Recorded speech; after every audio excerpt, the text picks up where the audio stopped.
Monsieur le ministre, Madame la Présidente, mes chers collègues, c'est à regret que je me tiens ici pour défendre cette motion de rejet préalable du projet de loi autorisant la ratification de l'accord de coopération entre la France et les États membres de l'Union monétaire ouest-africaine. Vous avez fait un lapsus, Monsieur le ministre, vous avez dit l'Union économique et monétaire, ce qui n'est pas tout à fait la même chose. Regret parce que j'aurais aimé croire qu'une réforme du franc CFA, initialement appelée, souvenons-nous, franc des colonies françaises d'Afrique, ne l'oublions pas, aurait pu être l'occasion d'un débat approfondi entre tous les pays concernés et d'un véritable changement en profondeur de nos relations économiques et politiques avec les pays de l'Afrique de l'Ouest francophone. Pourtant, rien ne s'est passé comme ça. Sur le fond, cette réforme n'a pas été faite pour changer quoi que ce soit.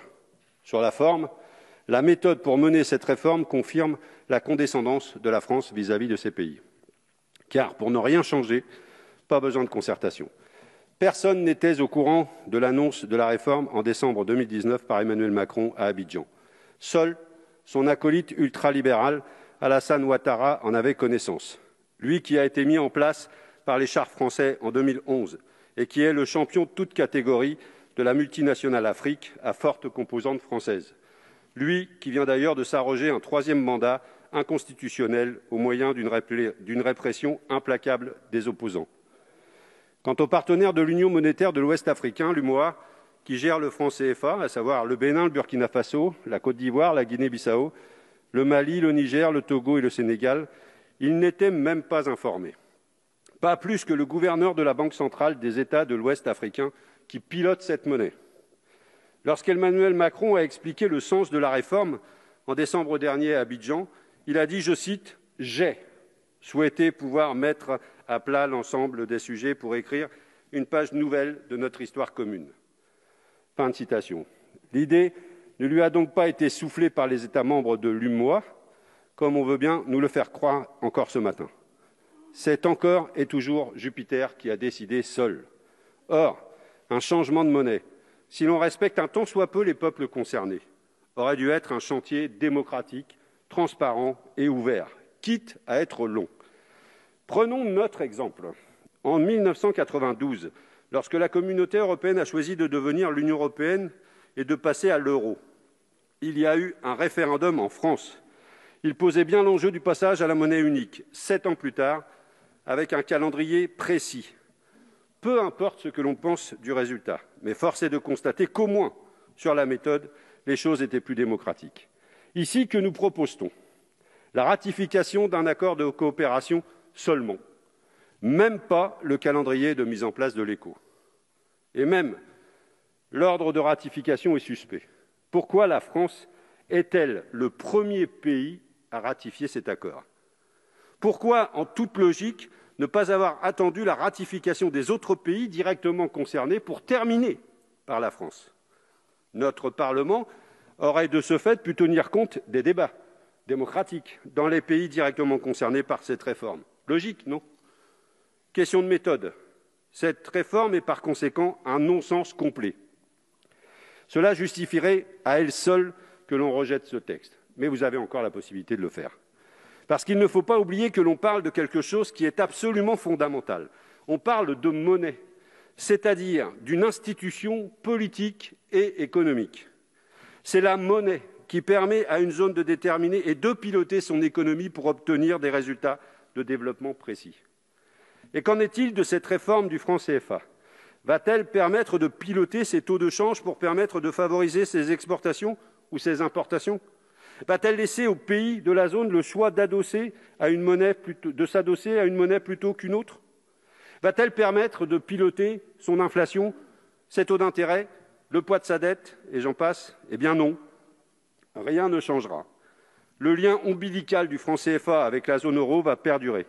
Il s'agit de la parité arrimée uniquement à l'euro, la liberté des transactions et la convertibilité illimitée entre les deux monnaies.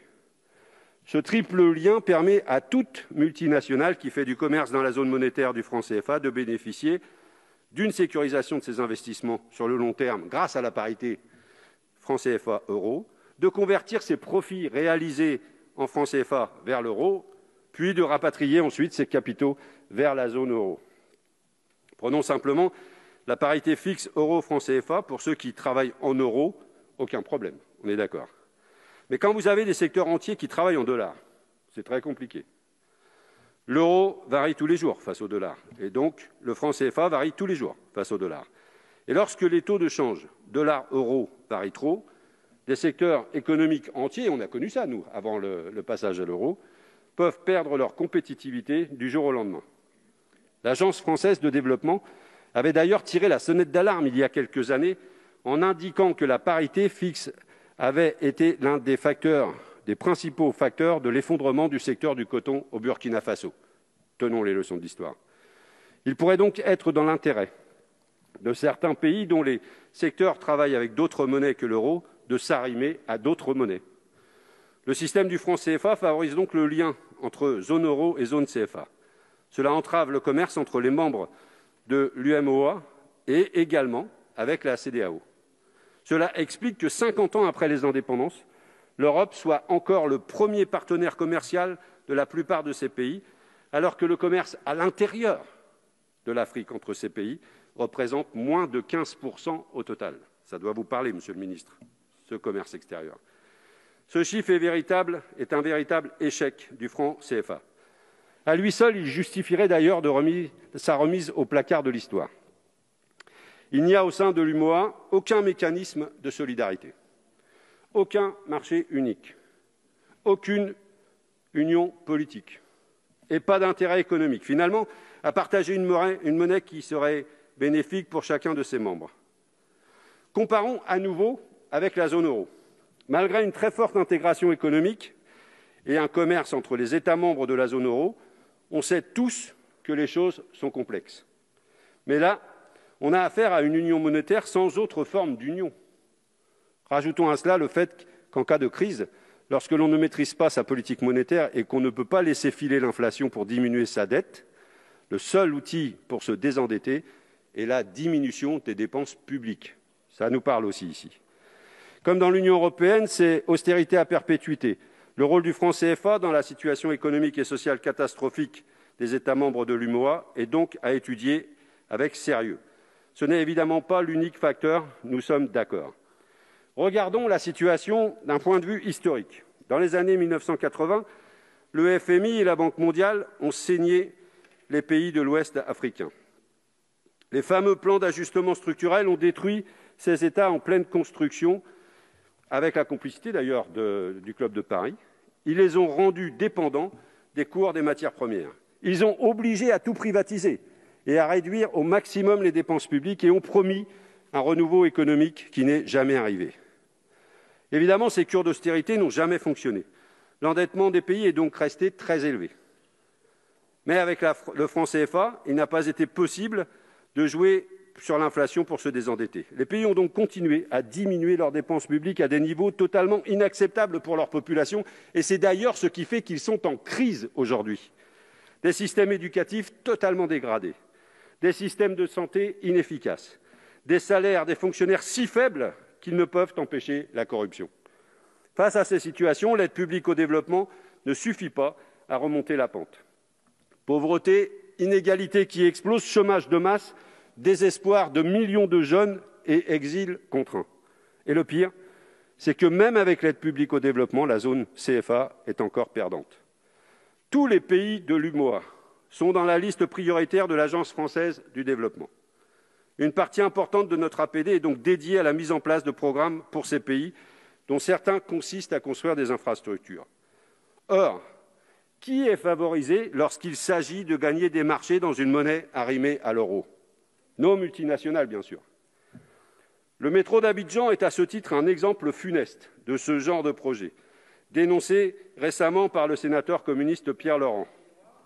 Il a été confié, suite à d'immenses pressions du pouvoir français, sans appel d'offres, à un consortium d'entreprises françaises à un prix astronomique.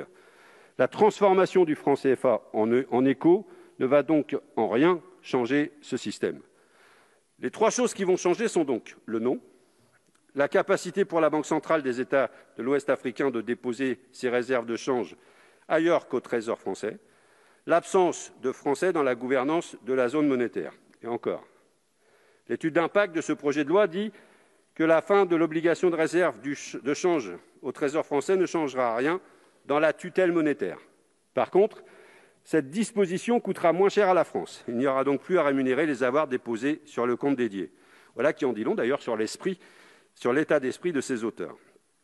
Quant à l'absence de Français dans la gouvernance de la zone monétaire, elle est à nuancer si on lit attentivement l'article 4 du traité. Au sein du comité de politique monétaire de la Banque centrale des États d'Afrique de l'Ouest, une personnalité indépendante et qualifiée sera nommée par le Conseil des ministres de l'UMOA en concertation avec la France. Je ne reprendrai pas ici une petite interpellation de Roselyne Bachelot cette semaine. Ainsi, la France sort par la porte pour mieux revenir par la fenêtre. L'objectif de la France vis-à-vis de l'UMOA est clair, faire taire les critiques populaires sur le franc CFA par une réforme plus que minimaliste. Concernant le nom de cette nouvelle monnaie, c'est une tartufferie, comme j'en ai rarement vu. ECO est le nom du projet de monnaie unique de la communauté des États d'Afrique de l'Ouest, une communauté économique qui englobe tous les États de l'Union monétaire ouest-africaine, ainsi que le Cap-Vert, la Gambie, le Ghana, la Guinée, le Libéria, le Nigeria et la Sierra Leone. La CEDEAO, ou ECOWAS en anglais, avait choisi le diminutif de son acronyme anglais pour nom de sa future monnaie. Nous avons affaire ici à une OPA hostile sur l'écho de la CEDEAO. L'objectif de la France vis-à-vis de la CEDEAO est clair. Couper l'herbe sous le pied du projet monétaire de cette zone et imposer son écho comme un fait accompli pour étendre l'influence de sa monnaie à tous les États membres de la CEDEAO. Cet objectif est clairement énoncé dans le rapport de notre commission. Je le cite à la page 22. « Le fait que le changement de monnaie, seul d'un héritage controversé, est susceptible de générer une dynamique politique. » Et je poursuis la citation. « Il peut permettre à d'autres pays aujourd'hui extérieurs à l'UMOA de rejoindre l'ECO. » Mais cet objectif n'est pas du tout été apprécié par les pays concernés. Le Nigeria, poids lourd de la CEDEAO, a évoqué l'implosion de cette zone si la réforme du CFA était mise en place. Et plusieurs États ont condamné cette initiative très officiellement. Vouloir imposer cet écho à toute la CEDEAO est une stratégie très dangereuse. L'exécutif français prend ainsi le risque d'une crise diplomatique dans cette zone déjà en proie à de fortes tensions. L'objectif absolu dans la CEDEAO devrait plutôt être le renforcement des États, de leurs services publics, de leur économie. Seuls ces objectifs permettront d'offrir aux populations des perspectives de vie et de travail sur place. Et seul objectif pour lutter efficacement contre le terrorisme qui ronge toute cette zone. Et par cette stratégie du chaos, la France affaiblit la CEDEAO. Or, la CEDEAO est l'appui de l'Union africaine dans la région pour mener une politique de convergence économique et financière, une union douanière pour créer des intérêts économiques communs dans la région et surtout pour mettre en place une devise commune. Affaiblir la CEDEAO, c'est affaiblir le relais de l'Union africaine pour l'intégration régionale. Affaiblir la CEDEAO, c'est affaiblir le multilatéralisme africain. Vous parlez de multilatéralisme, sauf quand ça ne vous intéresse pas. Et j'imagine que personne ici ne veut aujourd'hui affaiblir le multilatéralisme africain. Voulons-nous être complices de cette stratégie de casse ? Que l'on me comprenne bien, je ne penche pas non plus pour le très libéral projet ECO de la CEDEAO. Je constate simplement que le gouvernement français s'est invité dans ce débat pour en perturber le cours. Cette monnaie, assumez-le, correspond aux intérêts des classes supérieures africaines tournées vers l'extérieur et aux multinationales qui travaillent en euros. Pour les peuples et pour les PME africaines, cette monnaie peut être un véritable boulet. Votre majorité défend les intérêts des classes aisées et des multinationales en toutes circonstances et en tout lieu. Nous, députés communistes, nous opposons à cette réforme précisément parce qu'en toutes circonstances et en tout lieu, nous défendons les plus précaires, les peuples. Et pour cela, il faut un véritable renouvellement.